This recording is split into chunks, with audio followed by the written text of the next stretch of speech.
Welcome to cinema updates. இன்னைக்கான cinema அப்டேட்டில் நம்ம என்னென்ன படங்கள் பார்க்க போகிறோம் அப்படின்னு பார்த்தீங்கன்னா, நம்ம லோகேஷ் கனகராஜ் வந்து ஹீரோவாக நடிக்க போகிறாராம். அதை பற்றின டீட்டெயில் பார்க்க போகிறோம். விஜய் சாருடைய பையன் ஜேசன் சஞ்சய் அவருடைய ஃபர்ஸ்ட் படத்தை பற்றின நிறைய அப்டேட்டுகள் வந்திருக்கு. அதுக்கப்புறம் தக் லைஃப், சூர்யாவுடைய 45வது படம், இப்படி நிறைய படங்கள் பற்றின அப்டேட்டுகள் தான் இந்த வீடியோவில் கொடுக்க போகிறோம். நீங்கள் இன்னும் நம்ம சேனலை சப்ஸ்கிரைப் பண்ணணும்னா சப்ஸ்கிரைப் பண்ணிட்டு பக்கத்தில் இருக்க பெல் ஐக்கானை கிளிக் பண்ணி ஆள் கொடுங்க. அப்போ தான் நான் வீடியோ போடும்போது உங்களுக்கு நோட்டிஃபை ஆகும். ஃபர்ஸ்ட்டு எடுத்தோடனே நம்ம விஜய் சாருடைய பையன் ஜேசன் சஞ்சய் இருக்கார் இல்லையா, அவருடைய ஃபர்ஸ்ட் படத்தினை பற்றின நிறைய அப்டேட்டுகள் வந்திருக்கு. இந்த படத்தை லைக்கா தான் தயாரிக்குது அப்படின்னு எல்லாருக்குமே தெரியும். ஆனால் இப்போ வந்து ஒரு ப்ரொமோஷன் வீடியோ வந்து விட்டுருந்தாங்க. அந்த படத்துடைய ஹீரோ சந்தீப் இருக்கா இல்லையா, அவருடைய பிறந்த நாளுக்கு வந்து ஒரு மேக்கிங் வீடியோ ரிலீஸ் பண்ணியிருந்தாங்க. அந்த மேக்கிங் வீடியோ பார்க்கும்போதே சும்மா தெறிக்க விட்டுருக்காங்க அப்படிங்கிறது நல்லாவே தெரியுது. காரணம் என்னன்னு பார்த்தீங்கன்னா, மேக்கிங் வயசில் மிரட்டி இருக்காங்க. சந்தீப்புக்கு வந்து ரொம்ப பெரிய ஆப்பர்ச்சுனிட்டிலாம் கிடைக்கல. மாநகரம் படத்தில் நடிச்சிருந்தாரு, அப்புறம் நிறைய படங்களை நடிச்சிருந்தாலும் இப்போக்கி ராயன் படம் வந்து அவருக்கு வந்து கொஞ்சம் கை கொடுத்துருக்கு. விஜய் சாருடைய பையன் நடிகனா வருவார்னு எல்லாம் எதிர்பார்த்துக்கிட்டு இருந்தோம். ஆனால் பார்த்தீங்கன்னா அவர் இயக்குனராக வந்துட்டாரு. இதுக்கே விஜய் சாருக்கு நம்ம பாராட்டு தெரிவிக்கணும். ஏன்னா அவருடைய பையனை ஹீரோவாக கொண்டு வராமல் அவருக்கு டைரக்ஷன் மேலே தான் பேஷன் அப்படின்னும் போது அந்த இடத்துக்கே கொண்டு வந்தார் இல்லையா. அதை தாண்டி விஜய் சார்கிட்ட அவர் பேசுறது இல்லை, அவங்க ஒய்ஃப் பிரிஞ்சிருக்காங்க அப்படிங்கிற நிறைய விஷயங்கள் போயிட்டு இருக்கு. அதெல்லாம் வந்து இப்போ எலெக்ஷன் டைமில் பேச ஆரம்பிப்பாங்க. இதெல்லாம் ஒரு பக்கம் இருந்தாலும் பையன் ஆசைப்பட்ட இடத்துக்கு அவர் கொண்டு வந்துட்டார் அப்படிங்கும்போது அதுக்கு வந்து விஜய் சாருக்கு நம்ம பாராட்டு தெரிவிக்கலாம். பையனும் வந்து மேக்கிங் வைஸ் வந்து ரொம்ப மிரட்டி இருக்காரு. கான்செப்ட் வைஸ் பார்த்தீங்கன்னா ஒரு ஆக்ஷனை பேஸ் பண்ணி தான் வரப்போகுது அப்படிங்கிற மாதிரி சொல்றாங்க. சரி, இந்த படத்தில் லைக்கா ப்ரொடக்ஷன் தான் வந்து தயாரிக்கிறாங்க. ஏற்கனவே கமல் சாரா இருக்கட்டும், சங்கரா இருக்கட்டும், ஏன் ரஜினி சாரே காவு வாங்கி விட்டாங்க. எல்லாரும் சேர்ந்து தான் விடாமுயற்சி வந்து காப்பாற்றி விடுன்னு பார்த்தாங்க. அதுவும் வந்து ஊத்திக்கிச்சு. அவங்களுக்கு வந்து பெரிய நஷ்டத்தில் தான் அந்த கம்பெனியே மூடலாம் அப்படிங்கிற நிலைமைக்கு அவங்க வந்துட்டு தான் சொல்றாங்க. ரஜினி சார் வந்து அவருடைய பொண்ணுக்கு வாய்ப்பு தரதா சொல்லி லால் சலாம் படம் வந்து தயாரிக்க வச்சாங்க. படமும் ரொம்ப ஃப்ளாப்பு, நினைச்ச போட்ட வருமானமும் வரல அப்படிங்கிறது தான். ஆனால் விஜய் சார் ஒரு விஷயம் பண்ணியிருக்காரு. என்னன்னு பார்த்தீங்கன்னா, ஜேசன் சஞ்சய் இயக்குற படத்தை வந்து லைக்கா தயாரித்தாலும் அதில் one of the partner Jason சஞ்சயும் வந்து தயாரிக்கிறாரு. ஏன்னா ஜேஎஸ் கிரியேஷன் அப்படின்னு சொல்லி அதில் மேக்கிங் வீடியோவில் வந்திருக்கு. அப்படிங்கும்போது சஞ்சயும் வந்து அந்த படத்துக்கு வந்து ஒரு ப்ரொடியூசர் அப்படிங்கிறது தான். இதுவும் வந்து பாராட்டுக்குரிய ஒரு விஷயம் தான். முதல் படத்திலேயே இயக்குனர் ப்ரொடியூசர் அப்படின்னும் போது மணிரத்னம் மாதிரி தான் கண்டிப்பாக பெரிய இடத்துக்கு வருவார். ஏன்னா அவருடைய அந்த மேக்கிங் வீடியோ பார்க்கும்போதே நல்லா தெரியுது. ஃபர்ஸ்ட் படத்திலே தயாரிப்பாளராகவும் அவர் களமிறங்குறாரு அப்படிங்கிறது தான். ரெண்டாவது பார்த்தீங்க அப்படின்னா, சூர்யாவுடைய 45வது படத்தை பற்றின அப்டேட் எல்லாருமே கேள்விப்பட்டிருப்பீங்க.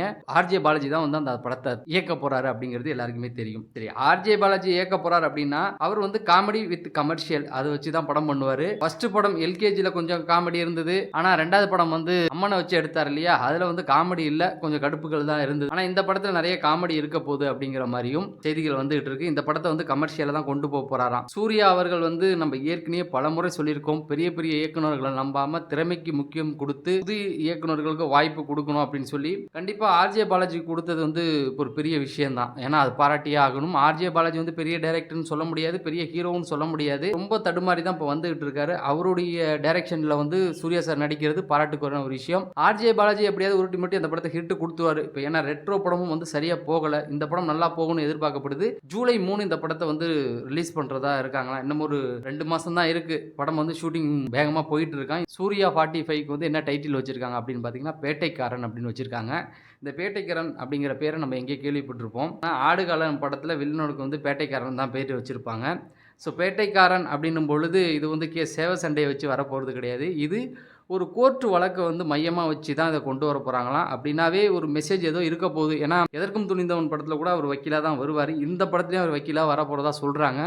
பொறுத்து இருந்து தான் பார்க்கணும் ஆர்ஜே பாலாஜி என்ன பண்ண போகிறாரு அப்படின்னு. எனக்கு தெரிஞ்சு நான் கேள்விப்பட்ட வரைக்கும் வந்து படம் வந்து ஒரு கமர்ஷியலாக கொண்டு வர போகிறத தான் பேசிக்கிட்டு இருக்காங்க. காமெடி நிறையா இருக்கும் அப்படின்னு பார்ப்போம். அடுத்தது பார்த்தீங்க அப்படின்னா, கூலி படம் இன்னும் ரிலீஸ் ஆகிறதுக்கு 100 நாள் தான் இருக்குது. படம் தொடங்கி சீக்கிரம் கடகடன்னு கொண்டு வந்துட்டாரு. மேக்கிங் வைஸில் வந்து லோகேஷ் கனகராஜை வந்து அடிச்சிக்க முடியாது. ஏன்னா ஒரு உதாரணம் சொல்கிறேன் பாருங்களேன். வாரிசு, துணிவு ரெண்டும் ஒரே நேரத்தில் தான் வந்தது. அப்போது ஏற்பட்ட மனக்கசப்பில் விஜய் சாருடைய அடுத்த படத்துக்கு போட்டியாக வந்து நான் என் படத்தை விடுவேன்னு அஜித் சார் சொல்லியிருந்ததா சொல்கிறாங்க. ஏன்னா விஜயை விட அஜித் வந்து ரொம்ப கம்மி தான் அப்படின்னா அந்த படத்துடைய வாரிசு படத்துடைய ப்ரொடியூசர் வந்து சொல்லிவிட்டு போயிட்டார். அதனால இதை பற்றி பேச்சுகள் வந்தது. அப்போ அடுத்த படம் வாரிசோடைய அடுத்த படம் வந்து லியோ தான். அதே நேரத்தில் தான் 2 பேருக்கும் கதை டிஸ்கஷன் போயிட்டு இருந்தது, தலைக்கும் தளபதிக்கும். லோகேஷ் கனகராஜ் குயிக்காக படத்தை லியோ படத்தை கொண்டு வந்துட்டார். ஆனால் அஜித் பார்த்தீங்கன்னா விடாமுயற்சி வந்து இப்போ தான் கொண்டாந்து ரிலீஸ் பண்ணார். எதுக்கு சொல்கிறேன்னா, லோகேஷ் கனகராஜ் வந்து குயிக்காக படம் பண்ணிடுவார். எல்லா படமும் அப்படி தான். அவருக்கு வந்து மாஸ்டர் கொஞ்சம் லேட்டாக ஆனிச்சு. அதுக்கு வந்து அவர் காரணம் கிடையாது, கோவிட் தான். அதுக்கப்புறம் மாநகரம் வந்து 4 வருஷம் பண்ணார். பாக்கி எல்லா படமும் வந்து குயிக்காக கொண்டு வந்துட்டார். எதுக்குன்னா விக்ரம் படமே வந்து 1.5 வருஷத்தில் கொண்டு வந்துட்டார். கூலி படத்தோட பட்ஜெட்டை பற்றி நிறைய பேசிக்கிட்டு இருக்காங்க. கூலி படத்துடைய பட்ஜெட் வந்து 500 கோடி வரைக்கும் சொல்லப்படுது. என்னென்னு பார்த்தீங்கன்னா, ரஜினி சாருக்கே 250 கோடி வரைக்கும் சம்பளம் போயிரும். பட்ஜெட்டுக்கே வந்து 500 கோடி அப்படின்னா, கண்டிப்பா வியாபாரம் வந்து 1000 கோடி இருக்கும் அப்படிங்கிறது தான் ரொம்ப எதிர்பார்ப்போட காத்திருக்காங்க. காரணம் என்னென்னு பார்த்தீங்கன்னா, ஹிந்தியில ஒரு பெரிய வசூல் எடுத்துச்சுன்னா, இந்த படத்த வந்து அசைக்க முடியாது அப்படிங்கிறது தான்.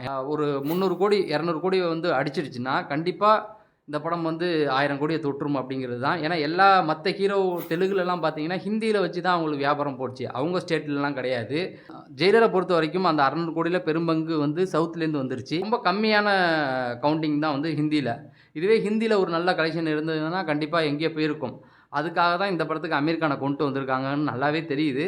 கண்டிப்பா அமீர் கான் வழியா ஒரு 100, 200 கோடி வந்துச்சுன்னா, கண்டிப்பா இது 1000 கோடிய தொற்றும் அப்படிங்கிறது தான். கமல் சார வச்சு ஒரு பிரச்சனை இப்ப கிளம்பியிருக்கு. தக் லைஃப் படத்த வந்து நெட்ஃப்ளிக்ஸு 100 கோடிக்கு வாங்கியிருக்காங்க. 120 கோடிக்கு ஏதோ வாங்கியிருக்காங்களாம். பாலிவுட்ல பொறுத்தவரைக்கும் படம் ரிலீஸ் ஆகி ஒரு 8 வாரங்கள் 2 மாசம் கலந்து தான் அத ஓடிடி ரைட்ஸ் குடுப்பாங்க. ஆனா தமிழ்நாட்ட பொறுத்தவரைக்கும் பார்த்தீங்கன்னா, ஒரே மாசத்துல 4 வாரத்துக்குள்ள குடுத்துடுறாங்க. அந்த அடிப்படையில நெட்ஃப்ளிக்ஸ் வந்து 120 கோடிக்கு வாங்கிட்டாங்க. ஆனா கமல் சார் இப்ப என்ன முடிவு எடுத்திருக்காருன்னா, பாலிவுட்ல 2 மாசம் கழிச்சு ஓடிடி தராங்களோ, அதே போல தான் நானும் தருவேன் அப்படின்னு இருக்காரு. ஆனா இங்க என்ன பிரச்சனை அப்படின்னு பார்த்தீங்கன்னா, படம் ரிலீஸ் ஆன 2வது நாள்லயே வந்து வெப்சைட்லலாம் படத்த போட்டு விட்டுறாய்ங்க. அப்படி இருக்கும்போது இப்ப 100 கோடி குடுத்து நாங்க வாங்கிட்டோம். நீங்க இந்த நேரத்துல இப்படி பிரச்சனை பண்ணீங்கன்னா, நாங்க என்ன பண்ணுவோம் அப்படின்னு சொல்லி ஒரு பஞ்சாயத்து போயிட்டு இருக்கான். ஸோ இத பத்தின அப்டேட்ட நம்ம அடுத்த வீடியோல பார்க்கலாம். இப்போ லோகேஷ் கனகராஜ் வந்து ஒரு படத்துல ஹீரோவா நடிக்க போறாராம். ஏற்கனவே பராசக்தி படத்துல அவர நடிக்க கேட்டிருக்காங்க. சுதா கொக்கரா, சிவகார்த்திகேயன் கூட. பட் கடைசி நேரத்துல முடியாது அப்படின்ற மாரி போனதா சொல்றாங்க. ஆனா இப்ப வந்து அவர் வந்து ஹீரோவா நடிக்க போறாராம். அந்த படத்த இயக்க போறது யாருன்னா, கேப்டன் மில்லர் படத்த இயக்குனார் இல்லையா? அவர் தான் வந்து லோகேஷ் கனகராஜ வச்சு படம் பண்ண போறதா சொல்றாங்க. லோகேஷ் கனகராஜுக்கு நடிப்புல இன்ட்ரெஸ்ட் இருக்கு. அவர் முதல்ல வந்து மாஸ்டர் படத்துல தான் வந்து ஒரு கடைசியில வந்துட்டு போவாரு. அதுக்கப்புறம் கமல் சாருடைய டாட்டருக்கு ஒரு கெஸ்ட்டா இனிமேல் அப்படின்னு ஒரு ஆல்பம் பண்ணி குடுத்திருந்தாரு. அப்பயே அவர் நடிக்க போறாரு அப்படிங்கிற மாரி தான் பேசிக்கிட்டு இருந்தாங்க. அவருக்கும் அந்த இன்ட்ரெஸ்ட் இருக்கு அப்படிங்கிற மாரி சொல்லிக்கிட்டு இருக்காங்க. ஏன்னா, அவர் கையில இருக்கிறது 10 ஸ்கிரிப்ட் தானே அப்படிங்கிற மாரி அவர் சொல்லியிருக்காரு. அதுக்கப்புறமேட்டுக்கு நடிக்கலான்ற ஒரு ஐடியா அவருக்குள்ள இருக்குது போல. ஒருவேளை சிவகார்த்திகேயன் படத்துல நம்ம சைடுல வந்துட்டு போனா வேணாம் அப்படின்னு நினைச்சு அதில ஒதுங்குனாரா என்னன்னு தெரியல. ஆனா, இப்ப இந்த படத்துல வந்து அவர் நடிக்க போறது கன்ஃபார்ம்ன்ற மாரி சொல்றாங்க. இத தாண்டி இன்னும் நெறைய விஷயங்கள் இருக்குது. காரணம் என்னன்னு பார்த்தீங்கன்னா, விக்ரம் 2 இருக்கு, கைதி 2 இருக்கு. இதெல்லாம் முடிச்சுட்டு தான் அவர் வந்து நடிப்பு பக்கம் முடியும். அதுக்கப்புறமேட்டுக்கு லியோ 2 வேற சொல்லிக்கிட்டு இருக்காங்க. இதுலலாம் எத முடிச்சுட்டு அவர் நடிக்க போறாரா? இல்ல டைரக்ஷனே பண்ண போறாரா? அப்படிங்கிறது தெளிவா தெரியல. ஆனா, இது சார்ந்த அப்டேட்டுகள் தொடர்ந்து வந்துகிட்டு இருக்கும். கூலி படத்துக்கு அப்புறம் இதுக்கான அப்டேட்டுகள் தொடர்ந்து வரும் அப்படிங்கிற மாரி சொல்லிக்கிட்டு இருக்காங்க. சரி, இன்னைக்கான வீடியோல நம்ம வந்து சூர்யாவுடைய பேட்டைக்காரன் பார்த்துருக்கோம். ஜேசன் சஞ்சயுடைய முதல் படம், அதுக்கப்புறம் கூலி படத்துடைய வசூல், தக் லைஃப் சம்மந்தமான அப்டேட் இப்படி நெறைய குடுத்துருக்கோம். இதுல உங்களுக்கு எந்த செய்தி ரொம்ப புடிச்சிருக்கு அப்படிங்கிறத கமெண்ட் செக்ஷன்ல சொல்லுங்க. நம்ம சேனல்ல சினிமா சார்ந்த அப்டேட்டுகள நம்ம தொடர்ந்து குடுத்துக்கிட்டு இருக்கோம். நீங்க இன்னும் நம்ம சேனல சப்ஸ்கிரைப் பண்ணலனா சப்ஸ்கிரைப் பண்ணிட்டு பக்கத்துல இருக்க பெல் ஐகான கிளிக் பண்ணி ஆல் குடுங்க. அப்பதான் நான் வீடியோ போடும்போது உங்களுக்கு நோட்டிஃபை ஆகும்.